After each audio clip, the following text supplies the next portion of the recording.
এবার মুসার ধরনটা ভালো দেখা যাচ্ছে। তা এই যে ভুট্টার শুনছি যে দাম কম, সেই ক্ষেত্রে কি মনে হচ্ছে যে দাম কমে এই ক্ষেত্রে তো আমাদের লসের ভাব দেখা যাচ্ছে। কারণ অন্যান্য যে বারতে সার খরচ বেশি হয়েছে। অন্যান্য বার কিন্তু এই সময় 1100-1200 টাকা মন থাকে, মন থাকে। আর এইবার শুনছি যে 700-650 টাকা মন। তাতে একটু মানে চিন্তিত সবাই, তাই না? সব আসসালামু আলাইকুম। দেশ ও দেশের বাইরে থেকে যারা আজকে আমার এই ভিডিওটি দেখছেন সবাইকে কিন্তু অসংখ্য অসংখ্য ধন্যবাদ। ইতিমধ্যে আপনারা আমাকে অনেক অনেক ভালোবাসা দিয়েছেন। আমি সেই ভালোবাসার খাতিরেই কিন্তু আবারও নতুন একটি ভিডিও নিয়ে আপনাদের মাঝে চলে আসলাম। আমি মাঝে হলে আসছি এখন এই যে সেই বাগমারা পচা করি সেই ঐতিহ্যবাহী মাঠ, যে মাঠের ভিডিও কিন্তু আপনারা ইতিমধ্যে অনেক অনেক পেয়েছেন, কিন্তু তারপরেও বারবার আসি সেই জায়গায়, কারণ সবুজ শ্যামল শস্য ঘেরা আমাদের এই বসুন্ধরা কথাটি কিন্তু খুবই গুরুত্বপূর্ণ। কেননা যে এখন যেদিকে তাকাই সেদিকেই কিন্তু শুধু সবুজ আর সবুজ। মাঠে কিন্তু চারিদিকে ধান চাষটা এখন বেশি, কারণ আমাদের এখানে কিন্তু ধান প্রধান একটা এলাকা বলা চলে। চারিদিকে এত সুন্দর ধান যে প্রাণটা ভরে যায়, চোখটা জুড়িয়ে যায় দেখতে দেখতে। কারণ এই বছরে কিন্তু ধানের পোকামাকড়ের আক্রমণটা খুব কম, সেই সাথে কিন্তু ধানের মানে গ্রোথটাও অনেক ভালো। তাই আমি মাঠে এসেছি একটু ধান দেখবো এবং আপনাদেরকেও দেখাবো। আপনারা সম্পূর্ণ ভিডিওটির সাথেই থাকেন তাহলে। আমি কিন্তু মাঠে একা আসিনি, এই যে আমার সাথে কিন্তু আবরার এসেছে, সাথে কিন্তু আরিফ আছে। মাঠ পরিদর্শন করতে আসলাম আমরা সবাই দেখতে। আমারও মাঠে ধান চাষ আছে, আরিফেরও আছে। এই যে আমার বাম পাশে দেখতে পাচ্ছেন এইগুলা এক জাতের ধান, আর এই যে আমার ডান পাশে দেখতে পাচ্ছেন এগুলা কিন্তু আর এক জাতের ধান। তা আমি একটু আরিফের কাছ থেকে শুনবো যে কি কি ধান চাষ হয়েছে এই মাঠে বর্তমানে। আরিফ, এই যে মাঠে এই যে ডান পাশে যে ধান দেখতে পাচ্ছি, এটা কি ধানের জাত? ভাই এটা হলো রড মিনিকেট ধান। এটা কি ফলন কেমন? এটার ফলন আপনার 46-এর মাপ যেটা আছে আমাদের রিশখালী কেষ্ট হ্যাঁ, মানে 46% 1 বিঘা, 46-শতাংশে 40 মন হবে। এরকম আশারূপ ফলন পাওয়া যায়, অনেকে পেয়েছে এর আগে। হবে। আর এই যে ডানে দেখা যাচ্ছে এটা কি? আর ডানে এটা আপনার খাটোবাবু ইন্ডিয়ান ভ্যারাইটিস জাত। হ্যাঁ, এটাও প্রায় 40 মনের কাছাকাছি চলে যাবে। কিন্তু আমার মনে হয় এই যে আমি এ যাবৎকালে যে চাষগুলো করেছি, আমি খাটোবাবু বেশি লাগিয়েছি বা রোপণ করেছি, এতে কিন্তু পোকামাকড়ের আক্রমণটা একটু কম হয় এবং ধানটা একটু ওষুধ খরচ কম লাগে, একটু খরচটা কম হয়। আর এই রডমিন এগুলোতে ওষুধ খরচ একটু ব্যয়বহুল।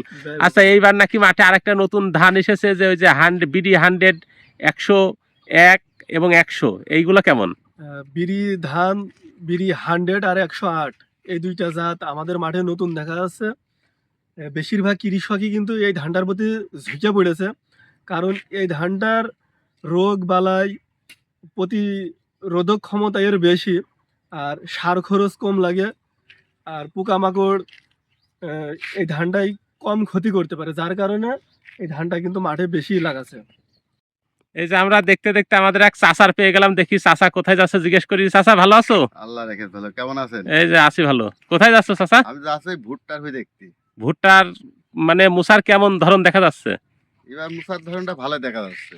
তা এই যে ভুট্টার শুনছি যে দাম কম, সেই ক্ষেত্রে কি মনে হচ্ছে যে দাম কমে এই ক্ষেত্রে তো আমাদের লসের ভাব দেখা যাচ্ছে। কারণ অন্যান্য যে বারতে সার খরচ বেশি হয়েছে। অন্যান্য বার কিন্তু এই সময় 1100-1200 টাকা মন থাকে, মন থাকে। আর এইবার শুনছি যে 700-650 টাকা মন। তাতে একটু মানে চিন্তিত সবাই, তাই না? সবাই চিন্তিত। আচ্ছা, এই সময় যে একটু মেঘলা মেঘলা ভাব, যদি বৃষ্টি হয় বা একটু ঝোড়ো হাওয়া হয়, সেই ক্ষেত্রে কিন্তু ভুট্টার কি ক্ষতি হতে পারে এমন মনে হয়? ক্ষতি হবে, ব্যাপক ক্ষতি হবে। তার মানে গতদিন কিন্তু একটু বাতাস হয়েছে, তারপরে কিন্তু মাঠে যাওয়া হয়নি, তাই তো? না, মাঠে যায়নি। তাহলে এক দেখে আসছে আমার বাড়ির পাশে একজন ভুট্টা পেয়েছে, ভুট্টা সব ফাটি গিয়েছে, তাই আমি দেখে আমি আর যাচ্ছি আমার ভুট্টা দেখতে। আচ্ছা ঠিক আছে, তাহলে চাচা যাও তোমার ভুট্টা ক্ষেত দেখে আসো যে কি অবস্থা। আচ্ছা। আরিফের সাথে কথা বলে জানতে পারলাম এবং আমাদের এক চাচার সাথে কথা বলে কিছু কথা জানতে পারলাম। আরিফ কিন্তু বললো যে এবার মাঠে 108 বিডি হাইব্রিড এবং সেই সাথে 100, এই দুইটা ধান কিন্তু নতুন এসেছে। কৃষক কিন্তু অনেকেই এই দুইটা ধানের জাতের দিকে ঝুঁকে পড়েছে, কারণ নতুন নতুন জাত যখন আসে তারা কিন্তু পোকা মাকড়ের আক্রমণে সহনশীল হয় কিছুটা হলেও বেশি। কারণ অ্যাভেলেবেল চাষ যেটা হয়ে যায় সেটা কিন্তু পোকামাকড় তার উপরে বেশি আক্রমণ ঘটাতে পারে। এই জন্য সবসময় আমরা চেষ্টা করবো যে নতুন নতুন জাত যদি আসে সেইগুলো কিন্তু ট্রাই করার। ট্রাই করলে দোষ নাই, কিন্তু ট্রাই করতে হবে। ট্রাই করার পরে যেটা ভালো লাগে 2-1 বছর সেটা চাষ করতে হবে। আবার প্রতিনিয়ত কিন্তু চাষের প্রক্রিয়া বা চাষের পদ্ধতিটাও চেঞ্জ করতে হবে এবং সেই সাথে জাতটাও কিন্তু চেঞ্জ করতে হবে, তাহলে কিন্তু ফলন পাওয়া যাবে ভালো মানে। কারণ প্রতিবার যদি একটা ধানই চাষ করা হয় তাহলে কিন্তু ফলনটা ভালো নাও আসতে পারে।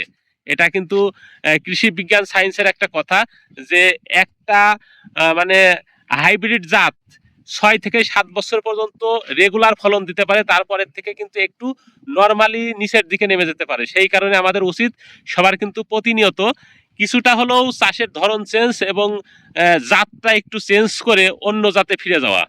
মাঠে কিন্তু চারিদিকে সবুজ ধান একদম দোল খাচ্ছে, এটা কিন্তু খুবই প্রাণবন্ত।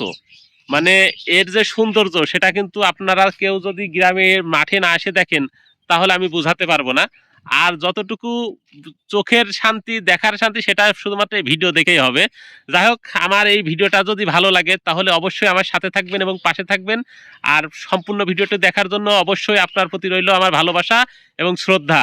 আসসালামু আলাইকুম।